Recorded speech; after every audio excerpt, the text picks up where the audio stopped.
and welcome to Views from the Sidelines. I'm your host, Joey Tyson, my partner, Malik Hill. It's September 9th.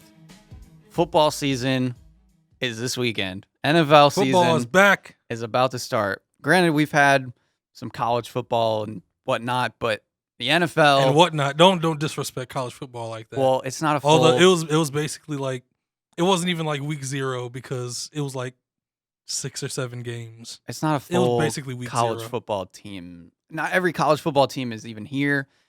We're still waiting on the big football. teams to start. BYU beat Navy 55-3. Do not disrespect that performance they put on. Yeah. This past Monday. So okay. Anyway, we also have NBA playoffs still running rampant. Had a big upset. Best record in the league went down last night. It seemed like a big upset before the series started. I still think it's a big upset. That Miami was the better team. Okay, so we'll just start off with that. I was trying to in terms of seeding. Yes. I was trying to keep it a secret, but the Miami Heat basically, I feel like they basically swept the Bucks 4-1. Giannis didn't play in the game last night, and the Bucks actually looked pretty good without Giannis, to be honest. For a while, it's hard to explain. Yeah, their effort from these last 2 games compared to the first 3. So, is Giannis leaving? I'm gonna just throw it out there. Well, even though we've said this before, you can't trust what NBA players say in the moment. It happens almost every summer. It happens every season. Guys say, "Yeah, I want to stay here. There's no reason for me to leave. I love where I'm at." And then, 10 seconds later, they're gone. So, I'm pretty. Giannis came out yesterday. Yeah, I think it was yesterday, and he said, "I have no plans of leaving. I want to get it done here." We've heard it before. How many players have said that in the past 10 years, Joey? Right. Nobody's going to let anybody else know right away that they're going to say, "Oh yeah, I don't want to be on this team anymore." That's just a bad look for that player. Giannis seems like the type of guy that doesn't jump on the super team bandwagons. He said it before. He doesn't work out with players in the off seasons really. He just does his own thing. Mm-hmm. So he doesn't seem like that type of guy, but at some point, when you want to win badly, you'll do anything. And Milwaukee, they've shown that they cannot make the proper moves to get him where he needs to go. That Brogdon move was all he needed to see, in my opinion. You took away his best option. Yeah, Chris Middleton turned into a guy that he needs all of a sudden in the past 2 games when he's out. Right. He all of a sudden turns into this ISO scorer like master. But I think he's already seen what he needs to see in Milwaukee. It's a chance he stays. Who knows? We've seen crazy things happen in the NBA before, but I think he's gone. Really? I need to hear from him the explanation of why he's staying. Because you like your teammates. You love the system Budenholzer has for you. But come on. These teams, Boston isn't going anywhere. Yeah, Philly, who knows where they'll be in a few years. But odds are Philly is still probably just as good as you are when it comes to like regular season stuff. And I don't see it. I just don't see it. Why would he stay? Is it just pride? Maybe. It could be. Love for Milwaukee. You never know. Like, some guys still have a loyalty to them, and I feel like if anybody of this modern era was to do it, that was over after the 90s.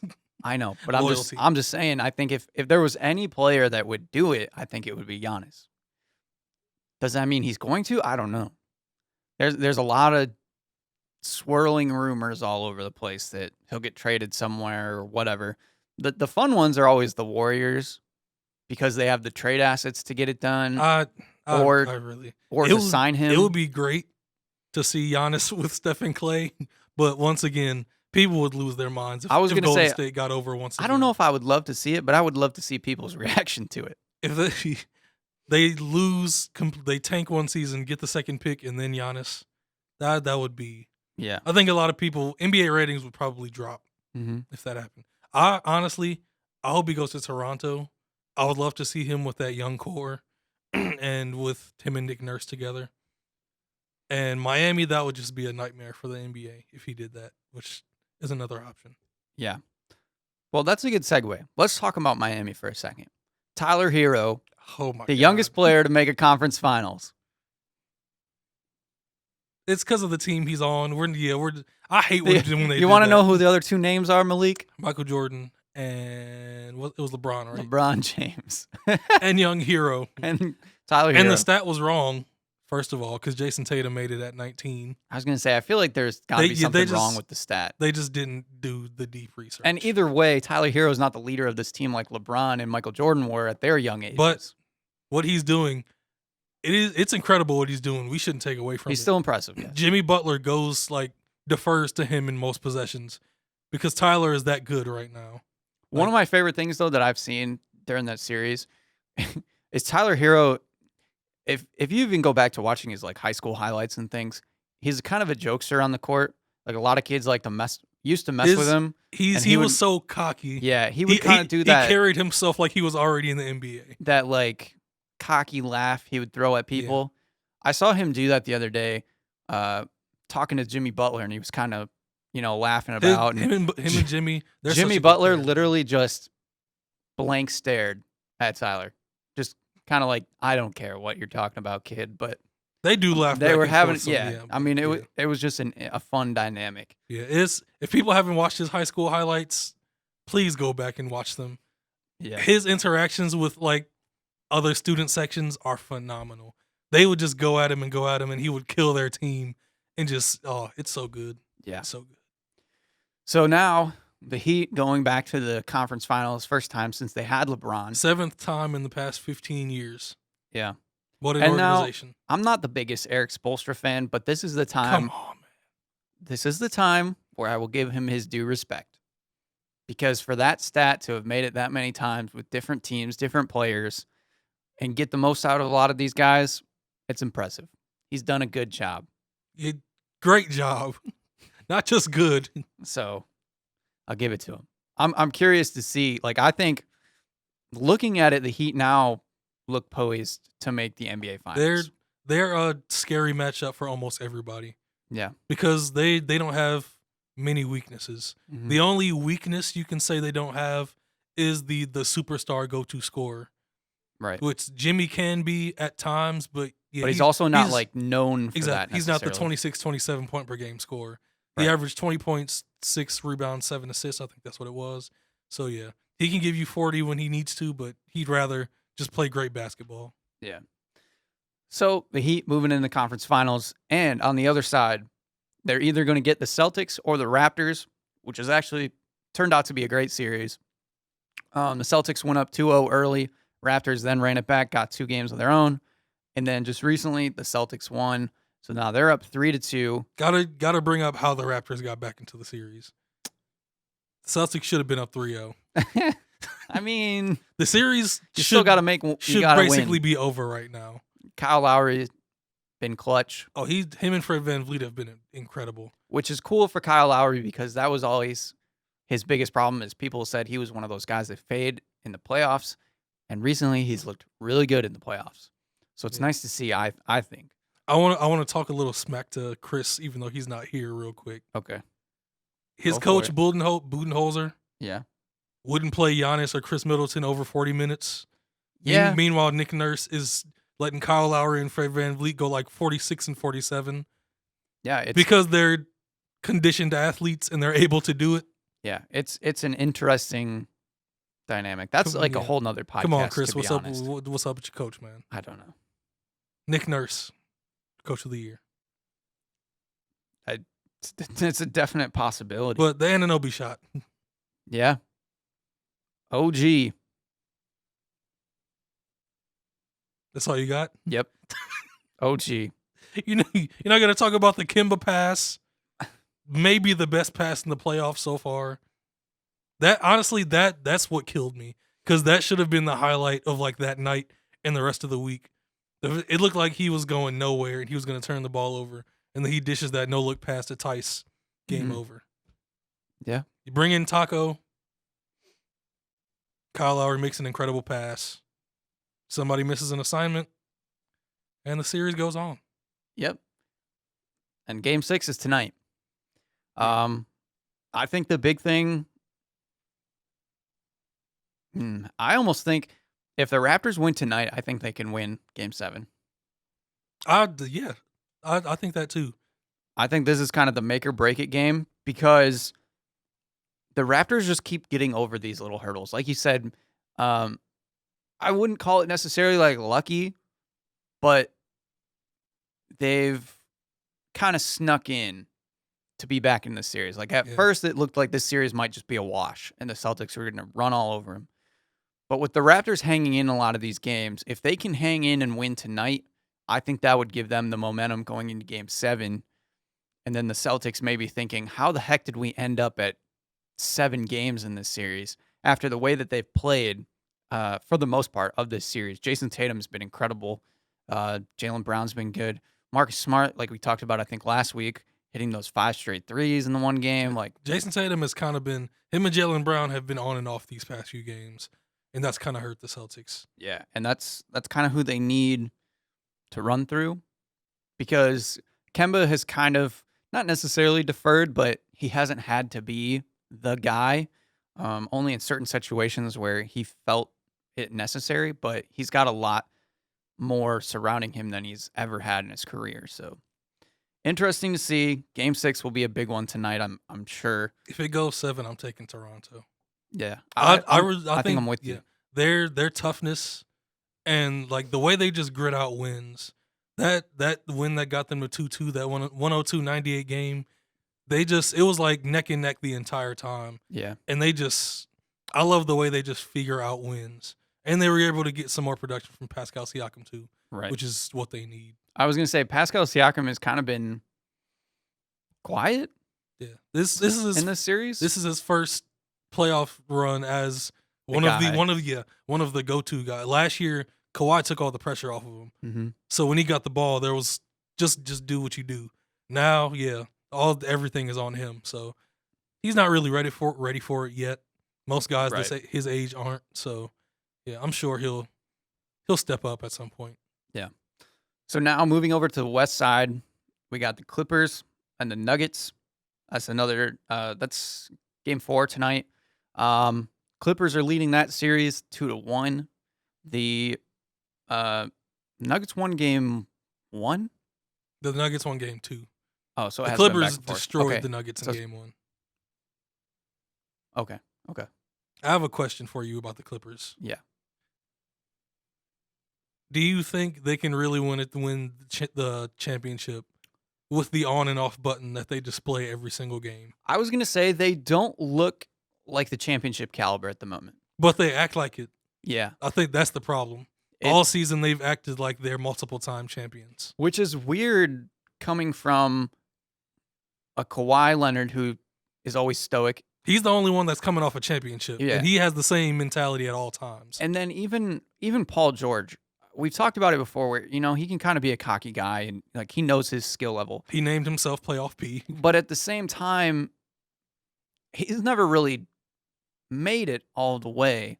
So where that's coming from for this team, I'm not sure, which is a little bit spooky because I think talent-wise, they're the best team, bar none. Me too. And the Lakers, we'll talk about the Lakers in a little bit, but they've also been a little bit on and off. I think a little more on now, but beforehand, I thought the Clippers would just run away with it. And now, watching some of these other teams, especially like the Heat, who are playing just incredible, I'm concerned about the Clippers. And even in this series, like they'll probably win it, but yeah, but this is another series that possibly could go 7 games.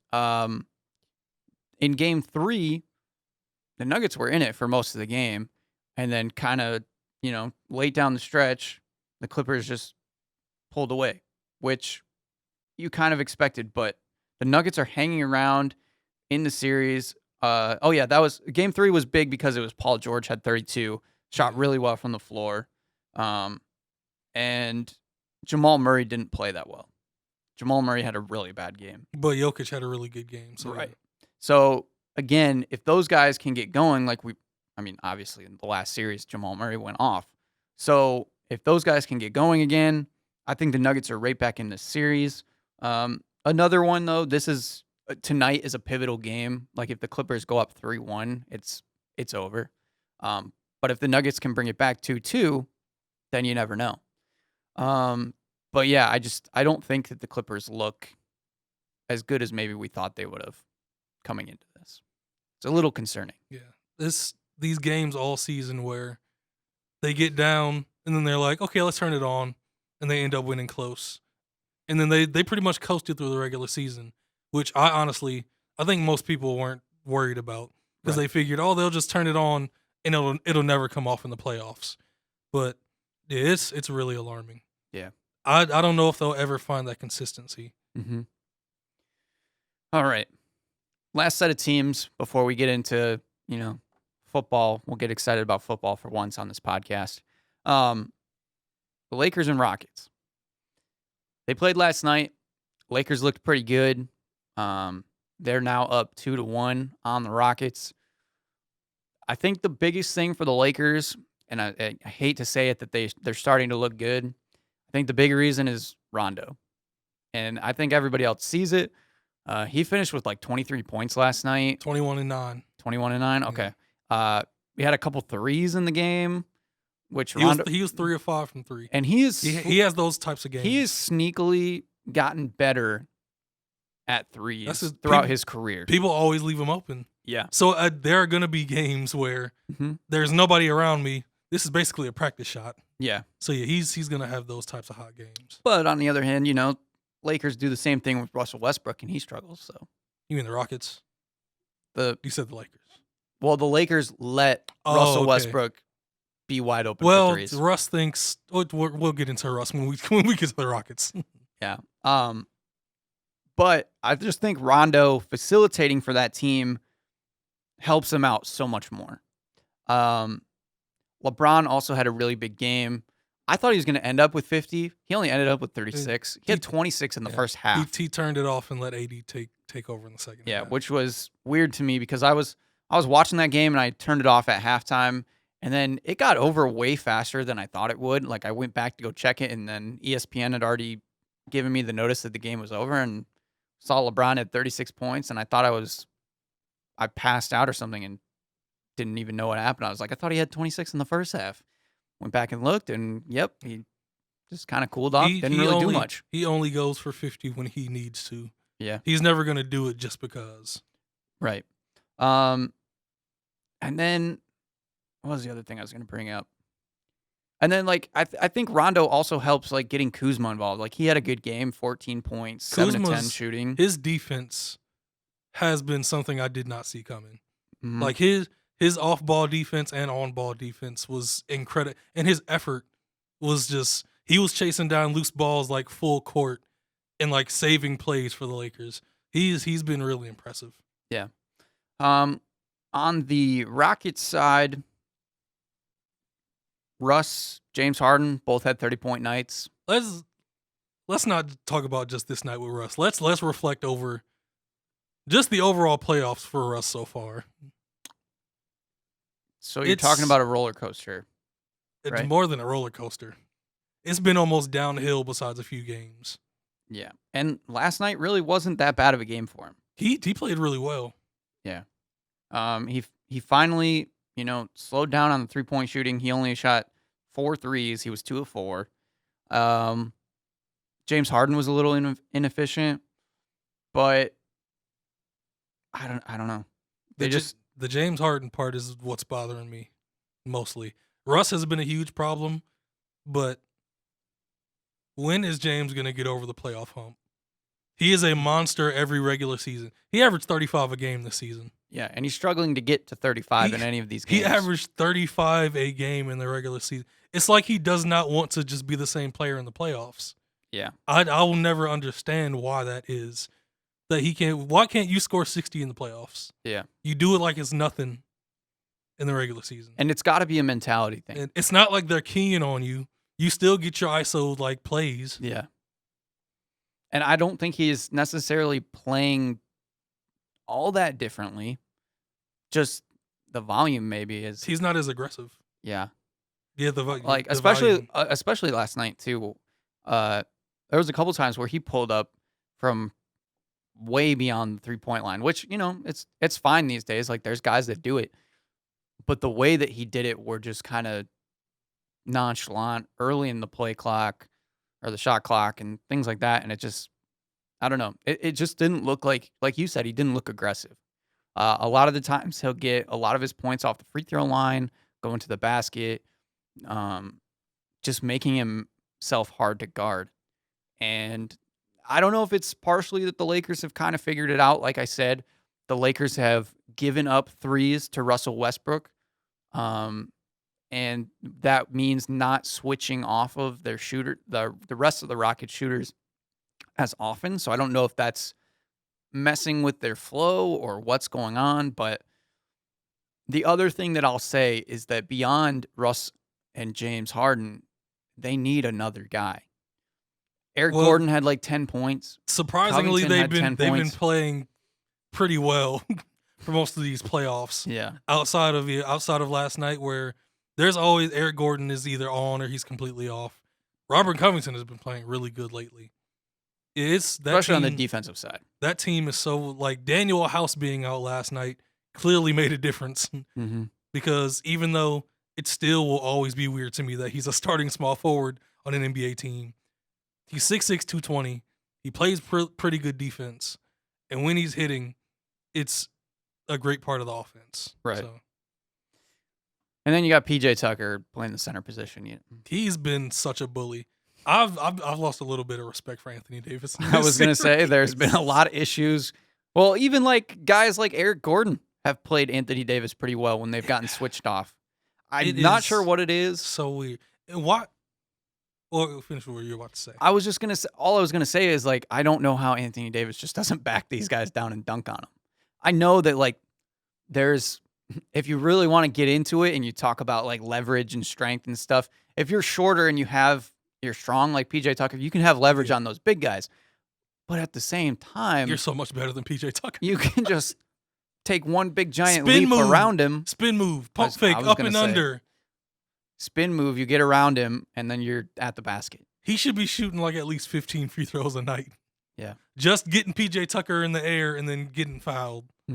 Like, it's so weird. And now, granted, we're complaining about Anthony Davis when he's averaging like 28 points a game, yeah. But the way he could be greater. Right. The way he's doing it could be a little bit easier, I guess. Stop taking like 6-7 threes a game. Yeah. So, I don't know. Yeah. It's interesting. Also, Frank Vogel, stop playing JaVale McGee. Where's Dwight Howard? He's averaging, I don't even know about Dwight. JaVale is averaging like 1-1 this whole series. He literally does nothing when he's out there. He played 7 minutes last night. That's good enough. The Lakers are basically matching the Rockets, which I never thought they would do. I thought they would have played big because they have Anthony Davis. And I guess, technically they still are playing big, but for them, like when you have a guy like Dwight Howard, JaVale McGee, you could go real big. Like if you played LeBron at the small forward, Anthony Davis, and then I think Dwight Howard is better than JaVale McGee at this point, even though Dwight hasn't played. But being able to have those three guys just bully the Rockets, I feel like should be able to, but I don't know why he just won't start Kyle Kuzma. That too. I think this series would have been a sweep if they just started Kyle Kuzma. Yeah. But too late for that now. I'm pretty sure he's going to keep starting JaVale McGee. Yeah. Just to, I don't know, keep his confidence up for the next series. Maybe that's why, but it's not helping that much. Yeah. He's really not doing anything. So that series will continue on Thursday. Prediction for each series. You have one or me? You. Oh. Well, that's both. Okay. You got Boston or Toronto. Does Boston close it out? I think it depends on tonight. Like I said, I think Raptors would win a Game 7, but I do think the Celtics are going to close it out tonight. I have a feeling, and I'm going to go against that feeling and say Boston. Okay. I think they close it out tonight. To be fair, I had a small feeling Toronto would get it in 7. To be fair, I think I would rather have Toronto because it would be a fun story to have. And it still would keep in the possibility of a Clippers-Raptors finals. All they need is Jason Tatum or Jaylen Brown to be on tonight. Yeah. That's really all they need. Yeah, I think the Celtics just have too many weapons. Or too many top-tier weapons. Because, to be honest, the Raptors have a lot of weapons themselves. But I just think the Celtics are just a tier above. Nuggets and Clippers. I also think the Clippers are going to figure it out. I'm taking Clippers in 6. I think they give away another one. Just being lazy like they are. I'm going to go out on a limb and say that they're going to do it in 5. Okay. I'm thinking this game 3 gets Paul George back into it. Maybe we see actual playoffs. You think he carries off of that last great performance, keeps it up? I think he could. I'm going to go out on a limb and say he does. Then we just got Lakers Rockets. I got Lakers in 5. That one is over to me. Yeah, I mean, early on, I thought the Rockets had a chance winning game 1. But these last 2 games, it looks like the Lakers have figured something out. Now that they have Rondo back, like I said, yeah. I think that's a big key for them, having an actual point guard on the roster. Yeah, I think it's the Lakers in 5, and we get an LA matchup in the finals. Conference finals. This is what everybody wanted, right? Yeah, it is. I'm just as unenthused as you are. Yeah. I'm not excited about that rivalry either. Right. It's just a fabricated, yeah. Okay, one last thing before we move on to the NFL, as we're about halfway through. There's the only news that really has come about. Billy Donovan out of coaching at OKC. His contract had ended, and they couldn't agree on a new contract or anything. Yeah, mutual agreement to so part ways. It's a little bit odd. It kind of makes sense. After the season they had, it's pretty. Yeah, I think people are a little more questionable, but I mean, there had been a lot of talks going into the season that this might be his last season as the coach, but playing the way they did, people thought, okay, maybe he will keep this job. I just think the Thunder are just trying to look to get to that next level. For me, I don't think Billy Donovan's like a championship winning coach. And I think maybe now the Thunder, after seeing what they did with this team, think there's a possibility that they could go further. And they're looking for that next guy. That's my thought. But the thing is, when NBA teams do stuff like this, like Brooklyn just did with hiring Steve Nash, we haven't talked about that yet. That's true. We have not. Let's talk about that in a minute. Yeah. But like Brooklyn fired their coach because they needed a new coach to go to a next level. I think there's always a 50-50 with these decisions. Mm-hmm. I've rarely seen situations where, like Cleveland, I think they would have still won a championship with, I can't remember the name of the guy they had first. The first head coach when LeBron came back to Cleveland. But they fired him, brought in Ty Lue. I think they still would have won the championship. Mm-hmm. Was that David Blatt? It was David Blatt. Okay. Like, they made it to the finals with David Blatt. Yeah. I get Ty Lue was probably just more of a player coach, a guy that can handle stars more, just keep everybody like at a good level.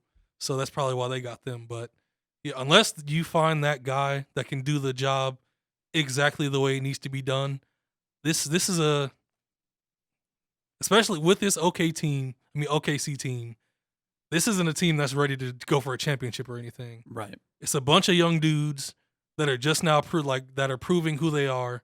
Shai Gilgeous is becoming a potential star. Lou Dort is coming out of nowhere. You got Darius Baisley still like figuring out his game. Mm-hmm. You better not just bring in some. They better find the right person. Right. No, I agree 100%. They're taking a big risk with this one. Yeah, I just don't think they thought that Billy Donovan was the guy to get them to that next level that they're closing in on because of the talent that they've shown. So interesting to see. Like we mentioned, I did forget the breaking news. The breaking news. Brooklyn Nets decided to go with Steve Nash as their coach. Yeah. There's been a lot of mixed opinions on the whole hiring. Yeah. To me, I get the mixed feelings, not necessarily for the same reason, but because he's an unproven coach. it's always weird for me to see guys like Jason Kidd, mostly just Jason Kidd. I just never thought he would be a coach. There are several other instances though. Yeah. Of these former players, all-time great players that get these coaching jobs just because they were great players. Right. Larry Bird was that way. Mm-hmm. He ended up being a really good coach. Magic Johnson got hired by the Lakers and he was gone after like 2 weeks. Isaiah Thomas, former. Isaiah Thomas Never for really the worked. Knicks. Failure. Yeah. That's why this will always I don't understand the controversy because of that. For years and years and years, this has been a thing. Oh, you played in the NBA? Some people, like Doc Rivers, some other people, they went through the rankings of assistant coach. Some people had the years of coaching. Mm-hmm. But then there are the all-time great players, Jason Kidd, like the other ones I just mentioned. Well, you have the basketball mind. Come in and let's see what you got. Yeah. But, and again, you see it's a lot of point guards pretty often, which, exactly. I mean, it makes sense. But at the same time, Steve Nash has no coaching experience. He was a developmental coach in Golden State. Yeah, and with KD. And he worked with the Lakers a bit, too, for a while. I don't know. To me, it just doesn't make sense for the Nets. They had Kenny Atkinson, great coach. Don't even know why he was fired. And then they decide. I think we know why he was fired. Then I don't know why they decided to bring in Steve Nash, who's unproven.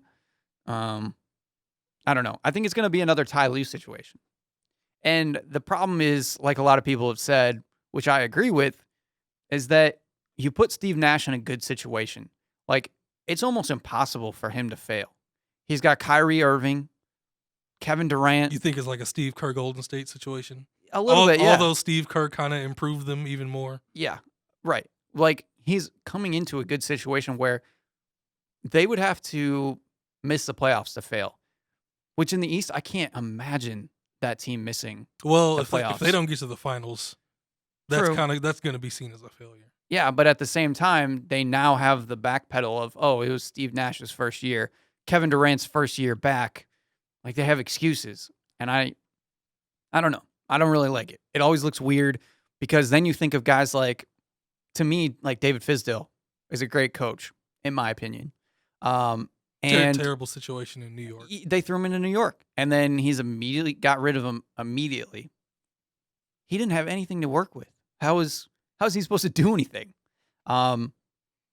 So to me, that's where the whole business gets a little weird, is like certain guys are getting great opportunities where they can just get thrown into, like a Ty Lue, like a Steve Kerr. And then there's guys like David Fizdale, and even to an extent Nate McMillan. There's a whole bunch of coaches that have worked their way up. And even though I think it was Pop's decision this year in San Antonio. Right. Becky Hammond has worked her way up. Yeah. Worked up. Was she the associate head coach this year, or was she the lead assistant? I think she was lead assistant. Yeah, I think she was the lead assistant. Got the opportunity. Pop brings in Tim Duncan. Yep. Pop made the decision. He trusts him, but Becky's been here for years. Yeah. This is something it's unfair, but we know the NBA. Most professional leagues, it's a cold business. Right. Things like this will always happen. Mm-hmm. I honestly don't mind it that much because Kyrie and KD made this happen. Yeah. They chose. This is a star-driven league. The stars get the end result they want when it comes down to it. KD has known Steve Nash for years now. I guarantee Kyrie was like, yes, I want to play for one of the greatest point guards ever. I want to learn from him. That could get me to a championship level. You really think Kyrie thinks like that? Yeah. I don't. I think he does. I don't. Because he's so obsessed with being the leader of a great team and being like a great point guard that I bet that him and KD discussed it, and Kyrie was like, you know what? I need this. I need a guy like this to be like my main, like the guy that gives me all the advice I need. So them two made the decision at the end of the day. So I really can't criticize it. Yeah. I mean, it is what it is. We'll see what happens. If they want it, they got it. That's it. We'll see what happens. They asked for it. Yeah. So I don't know. Interesting news. especially for like us 90s kids, is, a lot of us watched Steve Nash growing up. So Wild to see these dudes becoming coaches. yeah, I know a lot of people are excited about it. Me, not so much.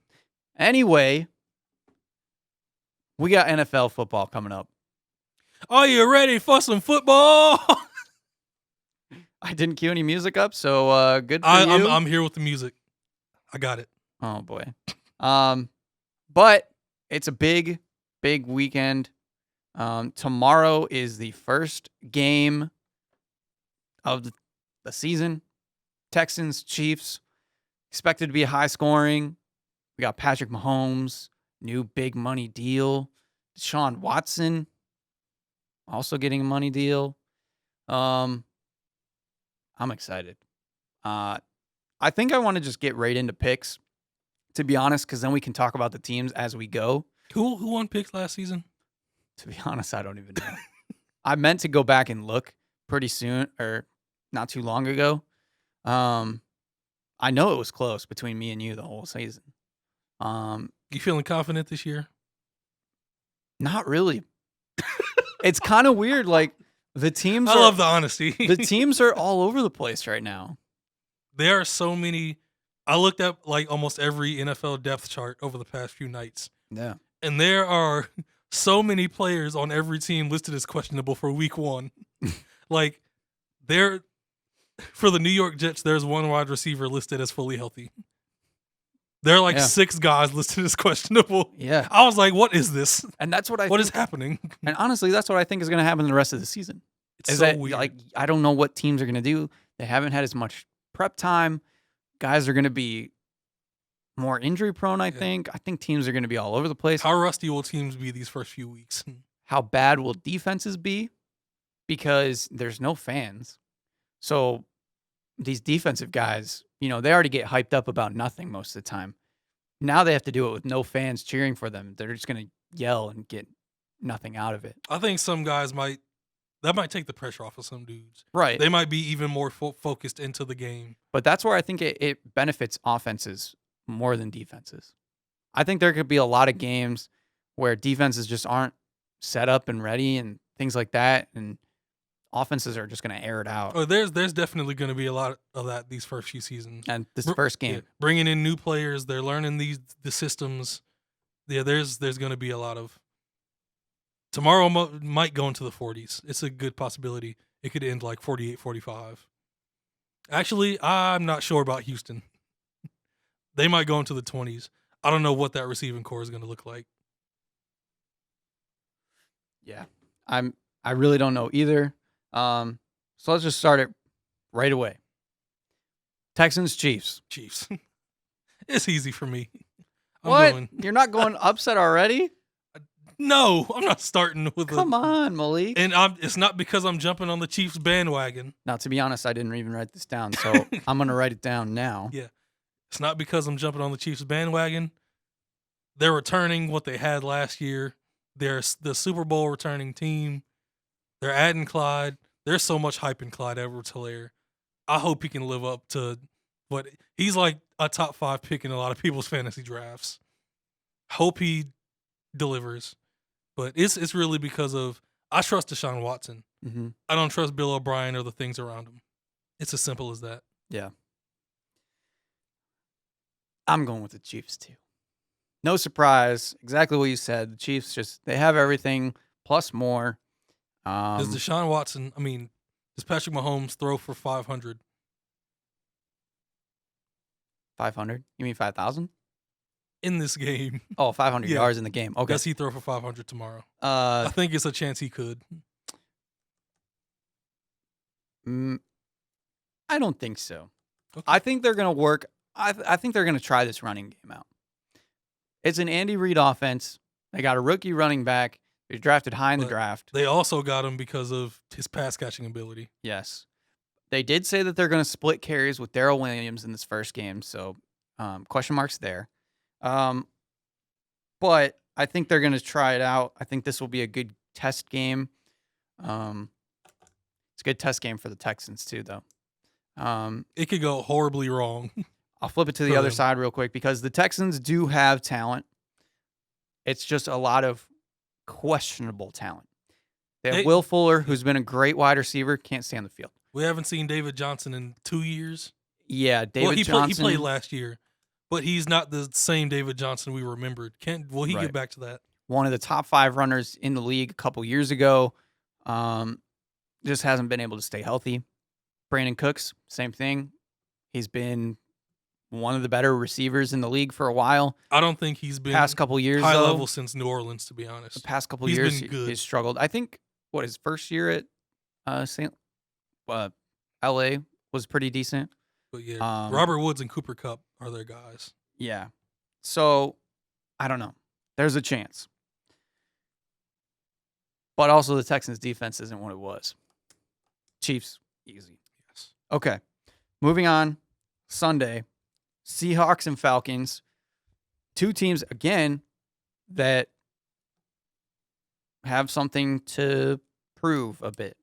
The Seahawks have been playing pretty good. Again, their defense isn't as good as it has been, but their offense has been good in the recent years. It's DK Metcalf's second year. Chris Carson is supposed to be healthy, and he's their every down back. And then they got Russell Wilson in the backfield. So, I don't know. I think they're going to be good. The other side, the Falcons, Calvin Ridley has another year. They still got Julio Jones. They still got Matt Ryan. Todd Gurley is now their running back. Does he make a bounce back year, or does he just keep disappearing? Now, granted, he did have an actual decent year last year because he had 12 touchdowns, I believe. So he can find his way into the end zone, but the Falcons need a running back. Devontae Freeman kind of fell off the last couple of years. Can Todd Gurley get them back on? Also, it's an off year for the Falcons where they didn't play good last year. I was just about to ask you. So the good old Falcons. You see it. You see the vision, Joey. The Falcons are an every other year team for who knows why. So could this be a year where they make it back to the playoffs? I don't know. That's a question. Which bird team do you got? Falcons. Wow. Falcons win the game week 1. They establish this 11-5 season they're about to go on. Wow. Yes, the record. And just so everybody knows, Malik is a big Russell Wilson fan. He's my favorite quarterback in the league. But like you said, it's about that time. It really is. Every 3 or 4 years. They're also going to test Hayden Hurst as their tight end this year. They had Austin Hooper last year, who had an outstanding season. Hayden Hurst coming over from the Baltimore Ravens, who played really well in the few times that he was seen. So Falcons are looking for a big season out of him as well. Julio's back. Yeah, I mean, their offense is always top notch. Their defense is slowly improved. Maybe they can get something done. I'm going with Russell Wilson. I'm just going with Russell Wilson. I trust him more than you do, but yeah. But I can see the Falcons winning this game. It would make sense. Alrighty, here we go. First matchup where I wish Chris was here. We got the Jets and the Bills. Buffalo by 100. Thank you, Malik. Thank you. Buffalo by 100, maybe 120. The Bills got Josh Allen under another year. They drafted Zach Moss to split carries with Devin Singletary. Pick, yeah. Some people think Zach Moss may take over at some point in the season. I'm not so sure about it. Picked up Stephon Diggs. But either way, it helps. They now have Stephon Diggs, somebody that Josh Allen can just use his cannon of an arm to throw to. This is a scary season for Buffalo to me. Yeah. Their fans are all confident. When was the last time the Bills had expectations like this? They don't have to go play the Patriots with fans. This is a perfect setup for New England. So, but we'll get to that later. I mean, the Bills with expectations. I don't know if I've been alive to see it, Joey. I was a baby the last time the Bills had expectations. Well, I think they're going to be good this year. I think they can win the division. They definitely win game 1. They can win the division. I'm going to say it. Yeah. The Jets, we didn't even talk about them because of a reason. They're not very good. They still have Adam Gase. Most of their receiving core is hurt. Sam Darnold is still seeing ghosts. They haven't even started playing yet. He's still seeing them in practice. He's seeing them in his sleep. Le'Veon Bell is falling apart. Adam Gase and his crazy eyes. That man makes me uncomfortable sometimes. They did draft Mekhi Becton, so Yeah. they got a big giant guy on their line now, but He'll probably get frustrated within the next 2 weeks. so Buffalo Bills. And here we go. My favorite time of the week of picks. Bears and Lions. Oh boy. You see who they named starter in Chicago, right? Mitch Trubisky. Good old Mitch. So the Lions win, Mitch. right? Come on, Malik. You take this one first, Lions. I'm definitely fan. taking the Lions. How can I not? What do you? Yeah, tell me why. What do you think they're gonna get a big lead, then they're gonna blow it, and they're gonna end up tying the game? Tell me why your confidence meter think is the so Lions high would to do start that? the season, Joey. Because Hey, they're playing Mitch Trubisky. Matt Stafford said he's going for the MVP this season. How you feeling? Okay, I'll make a deal with you. All right. If the Lions lose this game, Okay. the Lions are done for the season. Done for the season. Okay. Because All right. the Bears are starting Mitch Trubisky. They don't have David Montgomery. And then they're the Bears. I got nothing more for you. I'm taking the Lions too Okay. because of good old Mitch and the fact that David is out. But listen, don't you let this game psych you up, Joey. Throughout the week, I'm gonna be making sure you're all right after this. I'll be honest, I wasn't. Because they might win by like 20. Yeah. Their offense is good enough. And I will say, I did not get super excited. Big news. The Lions signed Adrian Peterson. I didn't get super excited. Yeah. I think it was a good signing, Really, but I'm not going to get really good signing. I'm not going to get crazy about it. This just messes up their backfield even more because it means that DeAndre Swift isn't really that close to being healthy. That means they don't believe in Kerryon Johnson to be the every down back. And so now when DeAndre Swift is healthy again, they're going to have a 3-guy split between the 3 of them. Well, Adrian will be gone after this season, so Right. this season will be the only time this happens. I understand. But at the same time, a lot of people were super excited about DeAndre Swift potentially taking over the starting job. And Now, since Kerryon is unhealthy most of the time too, you got to have somebody. yeah. So, I don't know. I'm not sure. On the other side, the Bears, I feel like there's not much to say. The Bears, Their defense is still really good, yeah, but their offense is questionable. but you got Mitch back there. Yeah, apparently he beat out Nick Foles. I guarantee in practice he looks like a 6-time Pro Bowler. Probably. He probably looks He's out there hitting everything. like his draft pick. And the fans won't be there. He won't hear the whenever he misses a throw. Hey, what will his numbers go up? No. I'll tell you No. that- tell The you most that right now. confident no. No. The Lions secondary is improved. They have, yeah. Supposedly Jeff Okudah may or may not play. There's like weird speculation that he's hurt. Not 100% sure on that, so I can't be sure, but hopefully he plays. We're both going the Lions. Yep. Okay. The other side of the NFC North, Packers and Vikings. I think this is another big game, even though it's the first game of the season, to see where both teams are at. Does Aaron Rodgers come back a little bit? Does that running game for the Packers keep working? And same with the Vikings. Dalvin Cook's had a lot of, contract talks where could he hold out? Could things happen? Is their rushing attack going to be as good as it was last year? Or are they going to let Kirk Cousins throw a little bit more now that Adam Thielen is healthy again? Both teams have really good defenses again. Can I take this one first? Yeah, go for it. This is one of the games that I've been really back and forth on.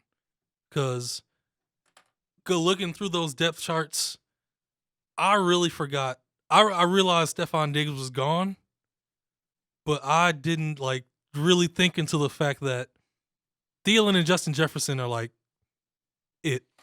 Yeah. That's like almost the main guys that will only be producing for that receiving core. Justin Jefferson made it into their third wide receiver slot. Exactly. They didn't have much.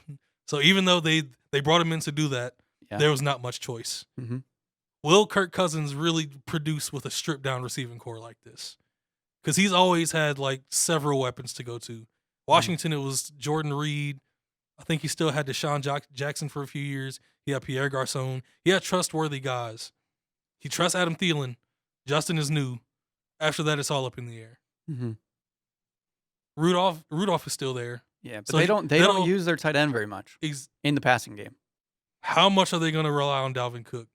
Because when you give him those carries after carry, he can get banged up. We've seen it. Yeah. On the Packers side, we all knew what their receiving core was going to look like going into this. But we saw last year, Aaron Rodgers can do what he does with this receiving core. Mm-hmm. I think Allen Lazard is going to surprise a lot of people this season. Yep. And they gave a lot of like positive reviews on him, saying like he's one of the leaders in the receiving core now. Yeah. So I like that. They had Davante Adams. They got Davante Adams. Devin Funchess opted out, so he won't be there. Which would have been a big receiver for them, I think. But Aaron Rodgers is comfortable with the guys he has. Yeah. He's got Marquez Valdez-Scantling again, which was terrible last year. Everybody thought he was going to break out. Did terrible. And then now this year, they're kind of starting to talk him up again towards the end of training camp and stuff. He started looking good again. So there's a possibility he could come out again. Yeah, I honestly think since even though they didn't add anything to the receiving core, Aaron Rodgers is 100% comfortable with what he has. I don't think there will be much problems. I'm going Packers week 1. Okay. I think it's going to take a while for Kirk Cousins to get adjusted to what he has. Because going to Thielen over and over again, I think it's going to take a minute for him and Justin Jefferson to get that chemistry. Yeah. I think the Packers take this one. And watch out for A.J. Dillon, the running back they drafted out of Boston College. Yeah. He can get 30 to 35 carries every game if you need him to. They won't need him to. They got Aaron Jones. Yeah. You can still give A.J. Dillon 10 to 15 carries if you need to. Right. Because he is a workhorse that can break, like, tackle after tackle. So he's going to surprise some people. There's a reason why they drafted him. He's that good. So Packers. Yep, I agree. Okay. My other team, that's not really my team at the moment. Dolphins and Patriots. Fitzmagic starting week 1. I actually think the Dolphins are going to be competitive. The Patriots are all sorts of new. They're not as good defensively as they were last year. I think Cam Newton is actually going to play well. But their receiving core there's a lot of question marks.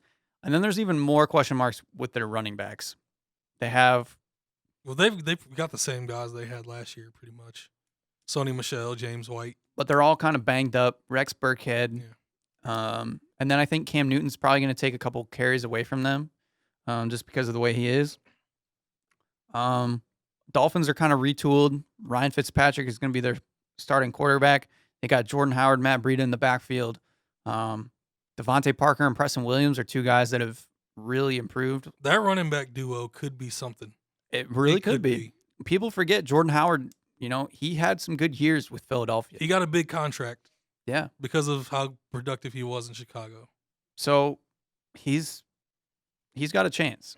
And then we've seen Matt Breida be able to be that secondary guy, but break out in certain games. So I think the Dolphins, they have something. And then there's always the possibility of seeing Tua at some point in the season. So the Dolphins are a team to at least sort of watch out for. They could be one of those teams that, get some upsets on people that cause them to maybe miss the playoffs or something. With that said, this is a tough one. I can tell it's. I think I'm going to go Miami. I think I'm going Miami. I like it. I just think right now they have a more complete offense. I think if the Patriots are going to win, it's going to be because of Cam Newton. Yeah. But I'm going Miami. Last year, Miami showed in the last half of that season that they had a lot more fight in them than people realized. They have more talent right now than they did last year. And Fitzmagic just did what he does.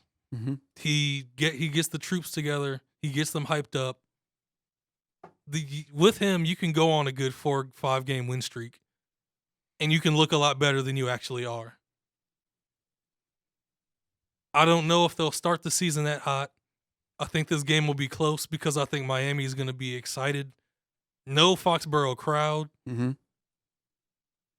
They're going to want to shut up this Cam Newton hype. But I think New England wins a close one. Okay. Yeah. I think Cam is going to be surprisingly sharp. I don't think he's going to somewhat do what Tom Brady has done the last few seasons.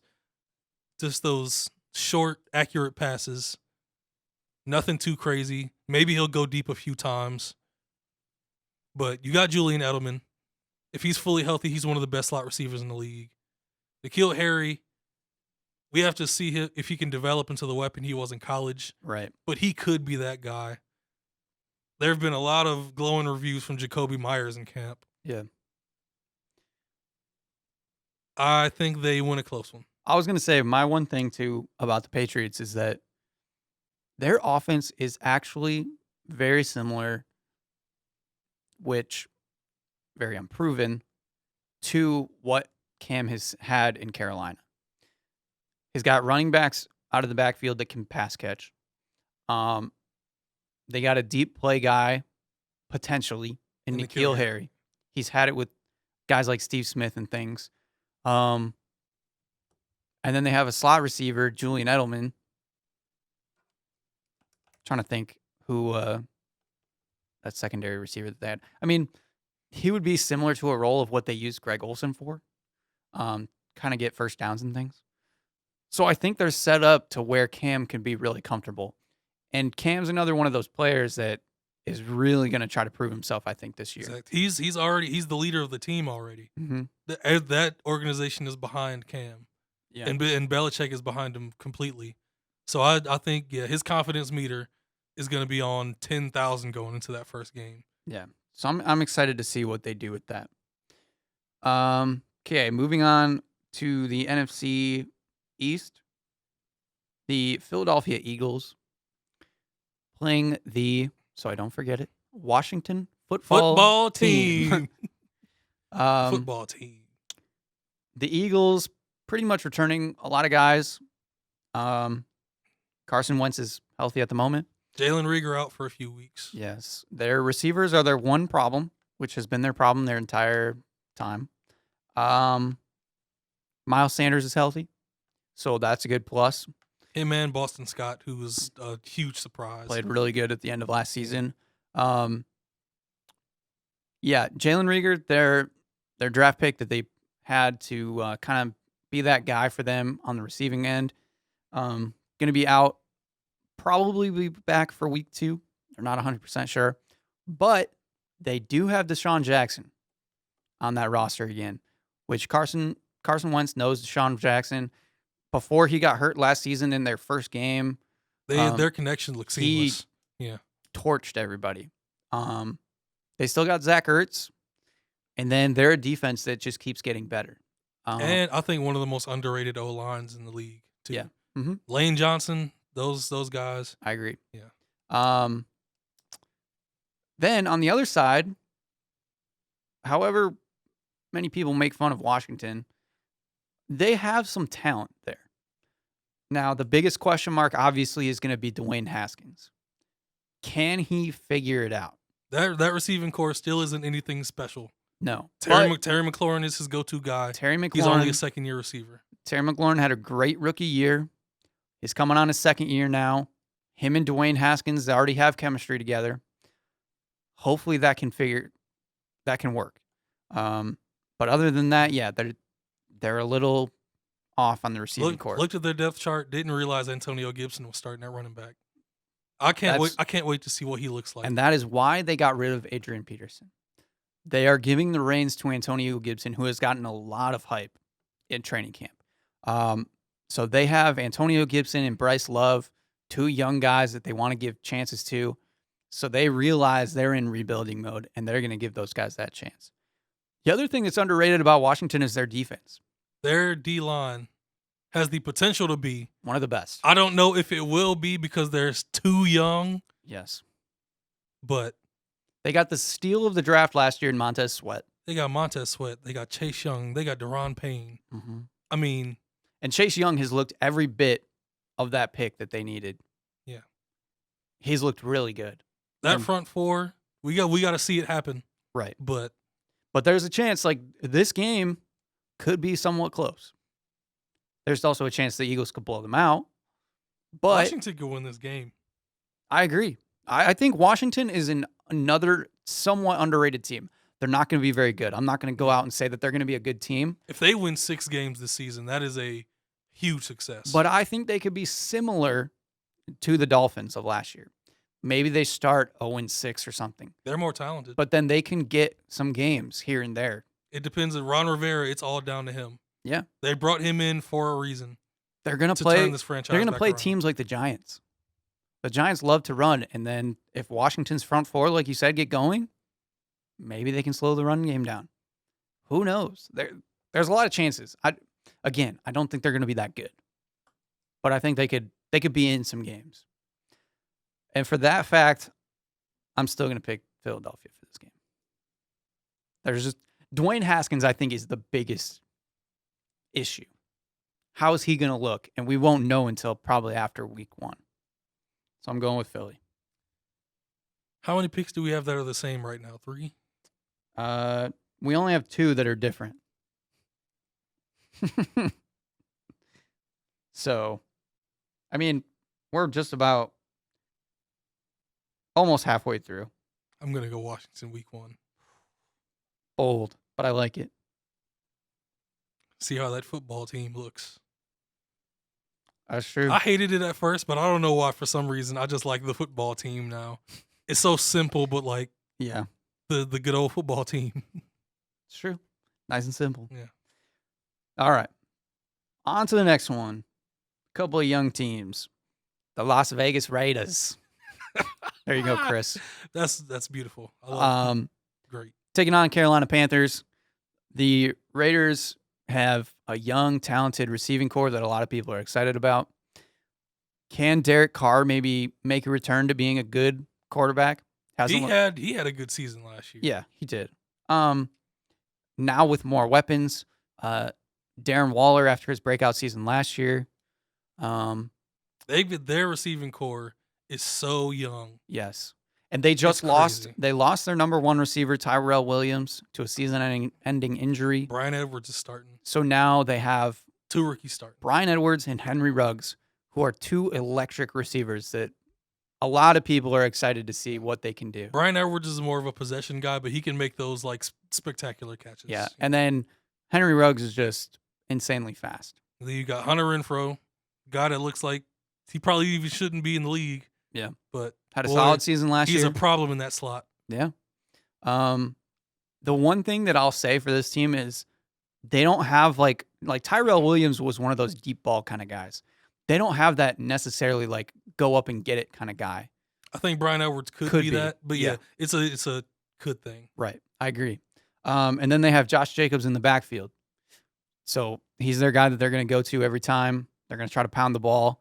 And then I think they could get a little bit tricky this year with Henry Ruggs. I think they could run some sweeps and things like that to him. So I'm curious of what they're going to do. On the other side, the Panthers, you got Teddy Bridgewater now at quarterback. They at least have a solid quarterback compared to last year. Christian McCaffrey, best player in the league. I'm going to say it. Their receiving core is still solid. They got DJ Moore, Curtis Samuel, guys like that. They got Robbie Anderson. Yeah, Robbie Anderson. Yep, they signed Robbie Anderson. And all 3 of them are numbers 10, 11, and 12. I'm not sure if they did that on purpose. They probably did. Maybe. So both of these offenses look pretty good. The defenses are a little questionable, especially Carolina. Carolina's defense. Oakland's defense is more promising. Yeah, they could be better. Carolina's rough. I looked at the depth chart yesterday. Carolina's starting 3 rookies on their defensive line. Yeah. Yeah. Brian Burns. I forgot the name of the guy they took at the 8th pick out of Auburn, the big D tackle. Oh my goodness. And your Turgros Matos out of Penn State. Yeah. Mm-hmm. That's why can I not think of that? that? Might be a work in progress. Yeah. I'm actually going to go Raiders. Okay. I think, again, with saying their new D-line, and then the Raiders are just going to try to run Josh Jacobs, and then maybe open up for some big plays to like Henry Ruggs or Bryan Edwards. I don't know. I think they're the team. I think Raiders are. They got the hype, and I'm going with them. That Panthers defense, man. Yeah. I mean, there's a total possibility Christian McCaffrey could just go off and do his thing. But man, this is a tough one. I'm excited to see what the Raiders look like. But I trust Carolina's receiving core and Christian McCaffrey more. They're more proven. They are more proven. Will Derek Carr have that connection with those young receivers? I'm going to go Carolina. All righty. Yeah. I think Teddy has a good first game. I think he gets a few big plays out of those receivers. All of those guys can catch a ball and go like 50 yards in space. They all have that breakaway ability. So they really don't have to like just do a whole bunch of streaks and posts and stuff. Yep. On to the next game. Indianapolis Colts and the Jaguars. Colts, moving on. Gardner. I feel so bad for Gardner Minshew. We'll talk about They're just setting him up to completely fail. So we'll talk about the Colts first. Colts bring back one of the best offensive lines in football. They now have veteran Phillip Rivers at quarterback, which I think we kind of talked about it before, but I think Phillip Rivers is going to fit in the system better because they're a run-first team. I don't think he's going to make as many mistakes as we've seen him in the past. Their defense is still solid. Their one issue is rookie receivers. They do have T.Y. Hilton. Oh, Paris Campbell's a second-year guy. You're right. You're right. Young receivers. Let me change that. T.Y. Hilton, he's kind of winding down his career, I would think. He's still big play though. Yeah. He still makes plays. But now they've added Michael Pittman Jr. I really like him. He's a promising talent. Paris Campbell, like you said, second year. Another one of Terry McLaurin's teammate. So we know the talent is there. Can they just figure it out? Now I think they'll be heavy on the run game this first game. They definitely will be. Their biggest strength is their run game. They've announced Marlon Mack as their starter, but they have also said that Jonathan Taylor will basically be a 1A. So they're going to run Marlon Mack and Jonathan Taylor, and they're going to run the crap out of the ball. And it's going to actually be, I think it'll be fun to watch. Give the both of them 20 carries. You know, there's a lot of the time that when a team just runs, they're boring. But I think between like the Ravens and the Colts, I just think because Jonathan Taylor has so much hype and he's so exciting to watch, we haven't had like a bully running back in the league since probably Adrian Peterson, to be honest. Well, that I can think of. LeGarrette Blount. Yeah, but he's still not like, he was never that star running back. Yeah, he wasn't a star. Yeah. I think Jonathan Taylor could get there. Not saying he's going to, but I think he has more potential for it. To just bulldoze guys, but be electric at the same time. He has 4.3 speed. He's the big play threat, along with the strength. Yeah. So between him and Marlon Mack, as much as he's struggled with like injuries and things, he's still a very good running back. I think a lot of people have discredited him since they've drafted Jonathan Taylor, but he knows what he's doing. He's had some good seasons for them. So I think that'll be interesting. They also still have Naheem Hines, who's a pass catcher out of their backfield. I'm not sure how much they'll use them now, but he's still an option. So I think the Colts are set up to do something good. I think it's all kind of on Phillip Rivers. If Phillip Rivers can get a connection with these receivers, I think they'll be really dangerous. And then on the Jaguars side, tank for Trevor. Yeah. The Jaguars have gotten rid of basically everybody. They got rid of all their best players, yeah. They traded Yannick Ngakoue to the Vikings. They just let go of Leonard Fournette. So now they got really young running backs, young receivers. They kept Josh Allen.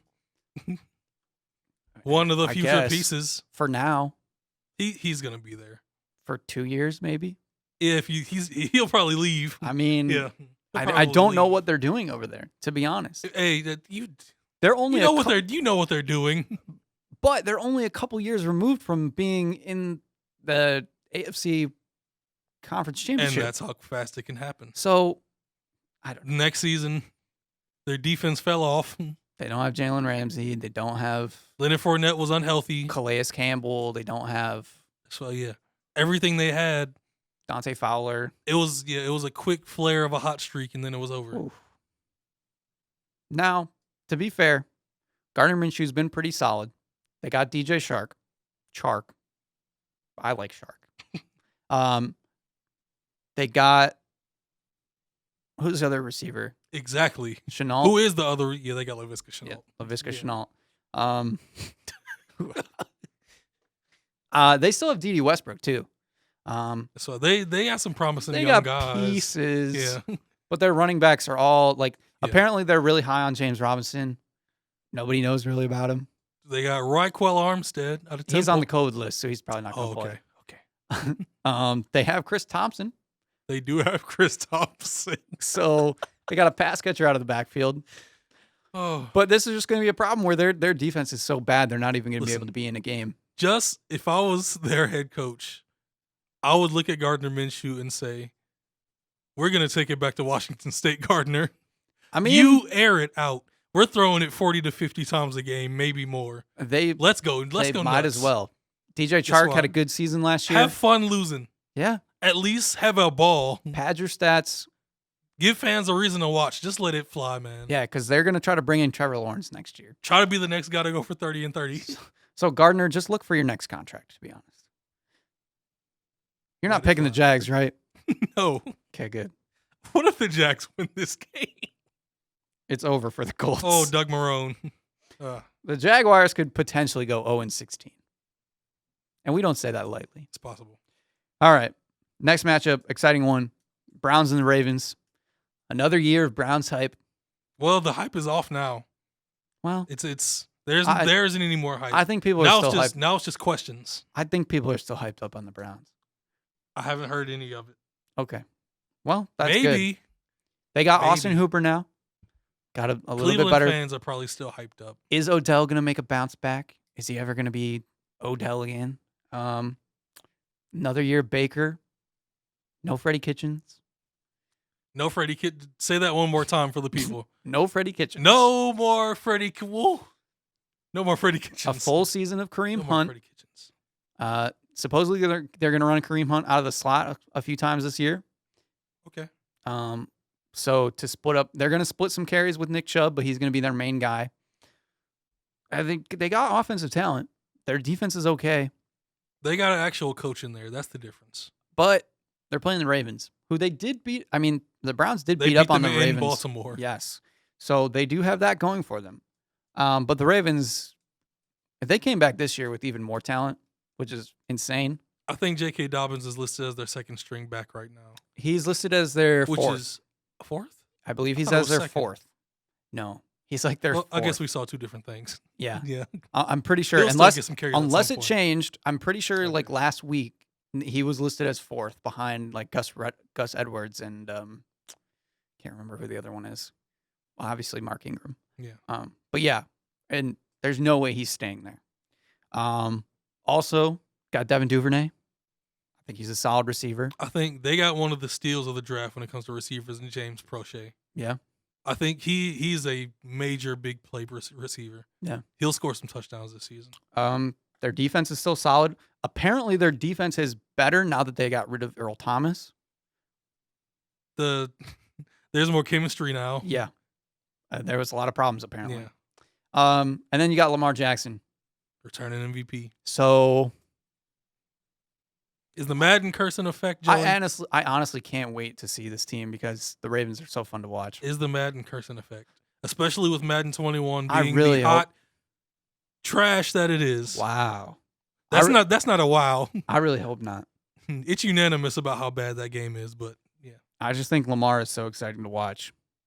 I hope. Absolutely. I hope that they figure it out. And another year of Hollywood Brown, I think he could make a step up. Last year we saw early on in the season he did really well, and then it kind of faded away. But I think aren't the Ravens one of your teams? Mm-hmm. Yeah. So I'm not a bandwagon. bandwagon. Taking them, aren't you? You're taking them. Yeah. Taking the Ravens. Who you got? Take the Browns. You want me to Take do it? Baker. You want me to do it? That's up to you, but go for it. Game is in Baltimore.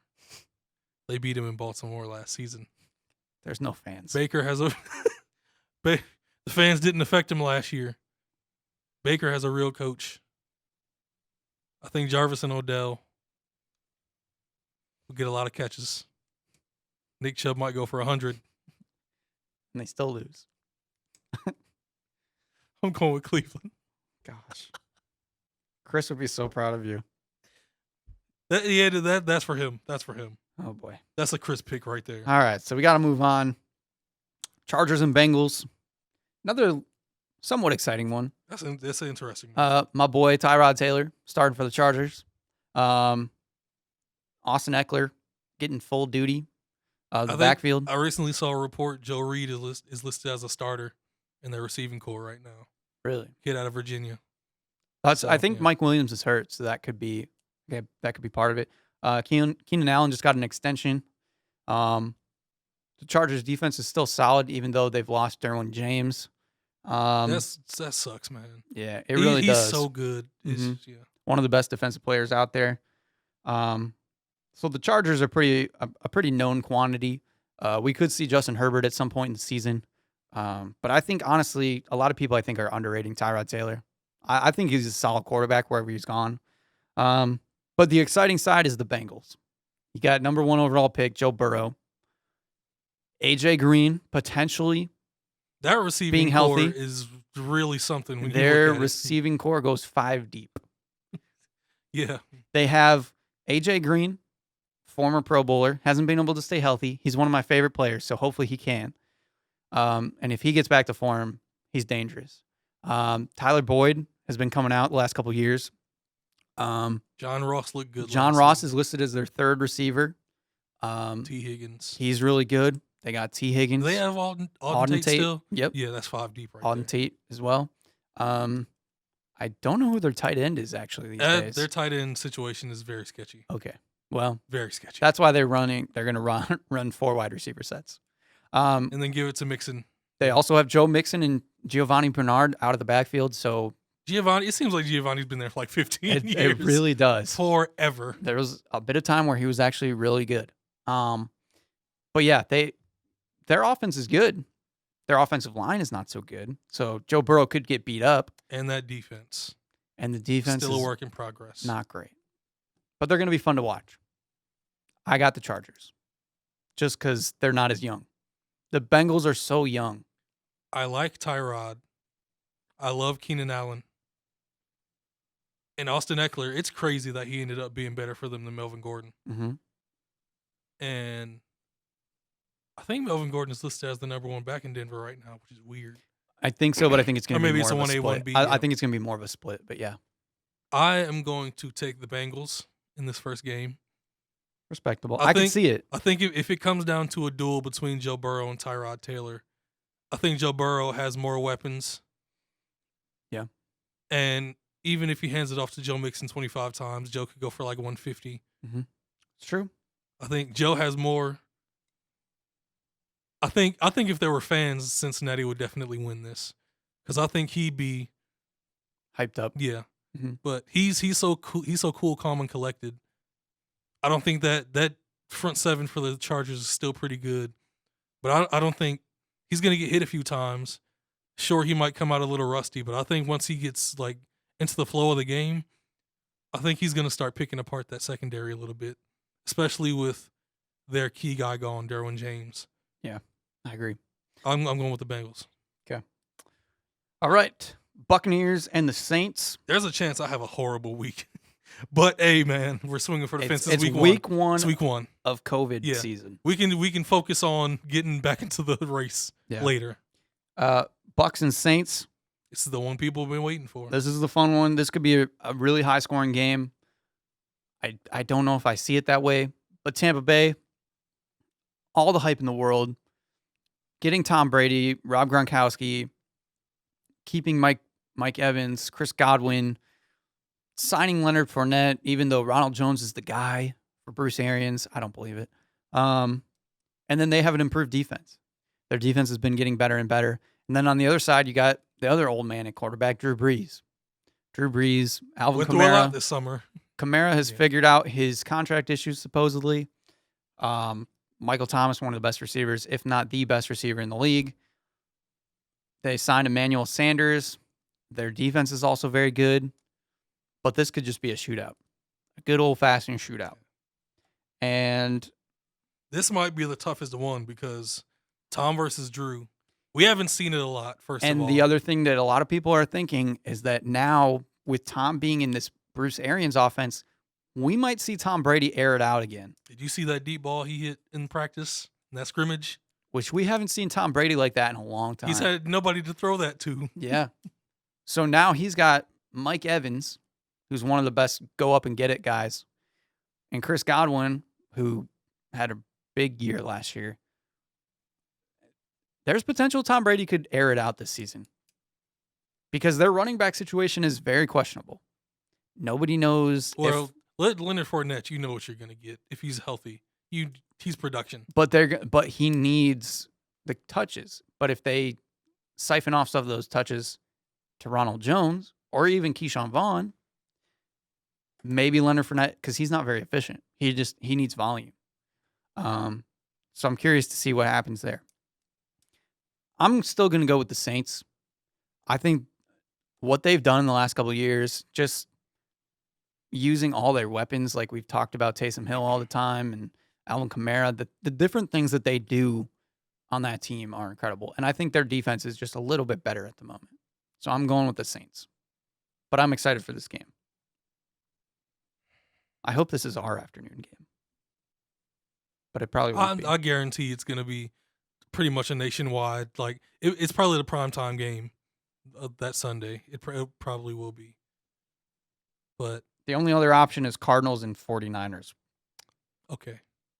So I think we would get that game, the Saints and Bucks. Okay, cool. I trust Tom more than almost any quarterback in football history. I'm not sure if it'll be fireworks out the gate. I'm sure it's going to take a little bit of time for things to get right. Mm-hmm. I am also going to take the Saints. Yeah. I think the Bucks might just take a little bit of time to get going. That's my opinion. All right, moving on to the next game. Like I talked about, Arizona Cardinals, San Francisco 49ers. Cardinals got some weapons for Kyler Murray. Signed DeAndre Hopkins. They still got Larry Fitzgerald. People forget about that. Christian Kirk, still a young wide receiver that's pretty solid. They got Kenyon Drake, Chase Edmonds in the backfield. Kyler Murray, I think, is going to make a big step up this year. He's a dark horse MVP candidate to me. Their one issue is going to be defense. They have some guys on their defense, but it's not a complete defense, I guess, is what I would say. 49ers, however, have a complete defense. Their defense is top-notch. And their offense hasn't really changed much. They got Jimmy Garoppolo, Raheem Mostert. They're going to run the ball a lot. Tevin Coleman is supposed to be healthy now. George Kittle, Deebo Samuel. Their receivers are a little bit of a question mark. Yeah, Brandon Ayuk, we have to see what he looks like. Brandon Ayuk is going to be back. I don't remember when they said. It might be a couple weeks. Deebo Samuel is supposed to be healthy for week 1, but he's probably going to be on a snap count. So George Kittle is going to see the ball a lot, I would assume. But their defense is so good that can just win them games constantly. So for me, I'm going to go with the Cardinals. I'm going to go for my upset pick. And damn you shrugged yourself like you were going to go with the Cardinals as well. A lot of people are downplaying DeAndre Hopkins for some reason this year. And I'm not sure why. I think Kyler Murray needed somebody like DeAndre Hopkins to step up to that next level. And I think that the 49ers are going to start off a little bit slow. I think there's no guarantee that Raheem Mostert is all of a sudden going to rush for 1,400 yards. I think there's a reason why he wasn't the number one guy and there's a reason why it took so long for him to find his position. Mm-hmm. Yes, he's good. Yes, he had an amazing NFC Championship game, rushing for like 4 touchdowns and over 200 yards. But I have to see him be that number one guy for more than a few games. Mm-hmm. I got to see what he really is as this like top dog. Their receiving core is still somewhat questionable. Jimmy G hasn't looked like himself in a while to me. What he will when he first got to San Francisco and just turned around that organization like that, I haven't seen that Jimmy in a minute. Yeah. He had some really good games last season, but he also had games where he could barely do anything, and it was like weird. Yeah. Who are you going? I think this game could be like the game last year where Seattle came into San Francisco and upset them, and nobody saw it coming. I think Kyler is going to show out in this game. I think he's going to be evading pass rushers all game, using that unbelievable speed and quickness. He's going to hit DeAndre Hopkins on like one-on-one balls and just be hitting like crazy accurate passes with his arm strength. I think the Cardinals win a close one. I agree. Moving on to Sunday night.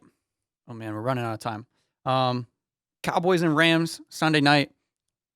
Basically, both teams return almost everybody. Cowboys got a little bit better. They added C.D. Lamb instead of Randall Cobb, so that's an upgrade at wide receiver. Dak Prescott coming off a good year. Amari Cooper, Michael Gallup, their defense is still top notch. Ezekiel Elliott, one of the best offensive lines again. The hype on C.D. Lamb is high. They gave him number 88. The problem is the volume. They got Amari Cooper and Michael Gallup, who have both been really good. So it's hard to see C.D. Lamb getting enough targets to really break out. I think he'll show, but I don't know. They'll find other ways to get him the ball too. Right. And again, he could be similar to Henry Ruggs, where they might run him in some sweeps or reverses or things like that. And then on the Rams have kind of a mess of a backfield. They're going to start Malcolm Brown. They got Cam Akers, who might take over at some point. I think he probably will. Darrell Henderson is hurt for the moment. He was going to be their guy to start with, but he's not looking healthy. Jared Goff hopefully maybe has a bounce back year. Got Cooper Kupp, Robert Woods, 2 really reliable receivers. And then they're going to probably run a lot of 2 tight end sets this year. Tyler Higbee came on big at the end of last season. They still have Gerald Everett. So they're gonna try to do what they do. Their defense is still really good. Aaron Donald, Jalen Ramsey just got an extension.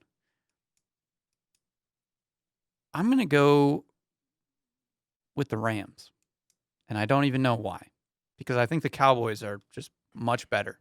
But the Cowboys are always one of those teams that always look better on paper, and somehow they screw it up. So I'm going with the Rams. I'm going with the Cowboys.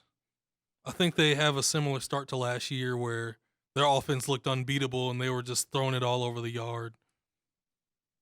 But, yeah, because of the Cowboys, I'm not sure if they'll keep it up throughout the season. Mm-hmm. But I think they get off to a strong start. And they look really good in this one. Yeah. It might be a blowout to me. Yeah, I could see that too. Moving on to Monday night games, we got 2 of them back to back. First one, Steelers and Giants. As much as people are not hyping up the Giants, but they're a little bit excited to see what the Giants can do, at least on offense, I think the Steelers are going to look 10 times better on offense this season. They don't have a quarterback controversy. Ben Roethlisberger is good and ready to go, which I think is going to elevate Juju Smith-Schuster back to what he was. Deontay Johnson. They got Claypool, now young receiver. They got Eric Ebron. Who supposedly is looking really good. He made a tweet yesterday saying, everybody get excited for the role I'm going to play. Yeah. Because it's going to be big. Which could be a lot of touchdowns. We've seen Roethlisberger in the past throw to tight ends and get touchdowns, so that could be it. I'm a big believer in James Conner being healthy this season and going back to producing like he did in 2018 and being that guy for every down. And then the Steelers' defense is always solid. We saw it last year when they traded for Minkah Fitzpatrick. Made a huge exploded difference. onto the scene. So I think they're going to be good on defense. The Giants are going to struggle on defense. Their offense is better now. They have Daniel Jones, Saquon Barkley, Sterling Shepard, Darius Slayton, Evan Ingram, Golden Tate. First time all of those guys have played together, so that'll be exciting. I just don't think their defense is good enough. So I'm going with the Steelers. Also going with the Steelers for all the reasons you made. Yeah, I think this is a big bounce back year for the Steelers, to be honest. Skinnier Ben Roethlisberger is going to be weird to see. Yeah. Supposedly, he's not the big monster. Supposedly, his elbow, he doesn't feel any pain for the first time in like 10 years or something, he said. That is incredible. Which, if that's true, is scary. The last time we saw Ben Roethlisberger on a full season, he threw for over 5,000 yards.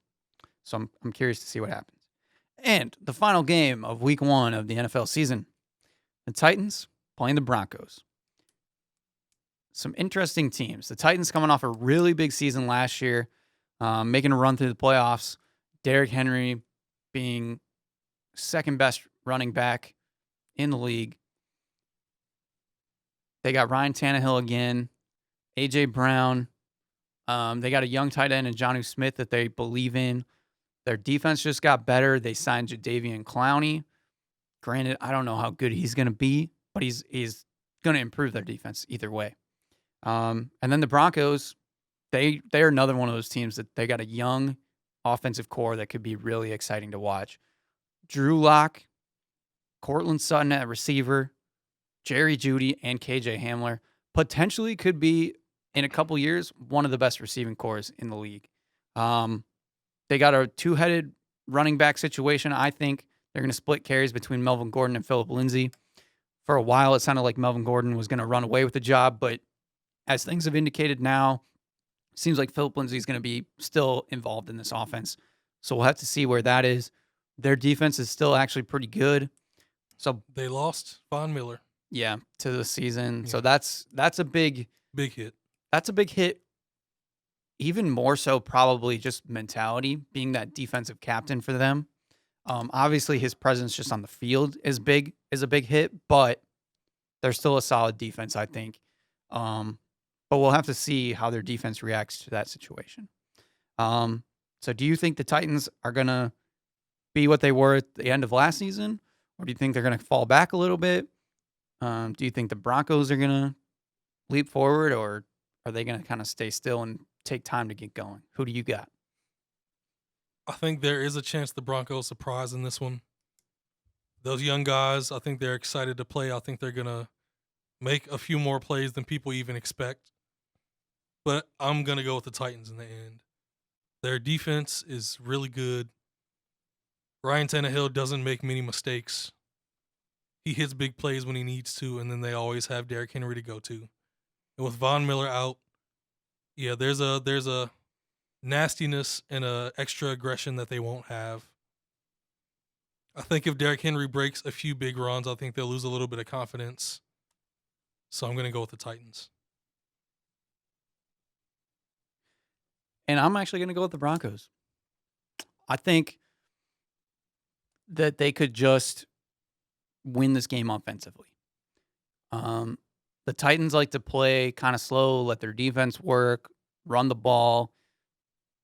And I think that maybe if that methodical play style might backfire on them. And I think the Broncos have a chance to score a lot of points this year. Obviously it's going to depend on Drew Lock, but I think with the weapons that he has, and Melvin Gordon and Phillip Lindsay both being able to catch out of the backfield, he's got so many options to throw to. I feel like he almost can't go wrong here, unless he makes his own mistakes. I think he's going to throw a few picks.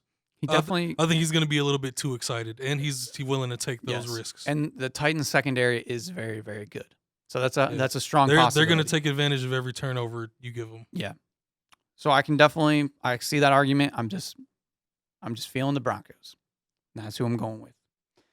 So that wraps up this week's episode. A little bit longer of a one, but first week of football, we got to get back into it. We got even more to go into next week. Yeah, first weekend of big time college football. Yeah. Bigger teams playing. Right now, they're still ramping up, I guess. Miami plays tomorrow night. Yeah. Yeah. So we'll get back into a full swing. We'll get back on pace. You know, we've been kind of lackadaisical the last few weeks trying to get back into anything. And for a while, it was just basketball. And now we got Everything's a little bit hitting of now. everything. So we're ready to hit the ground running.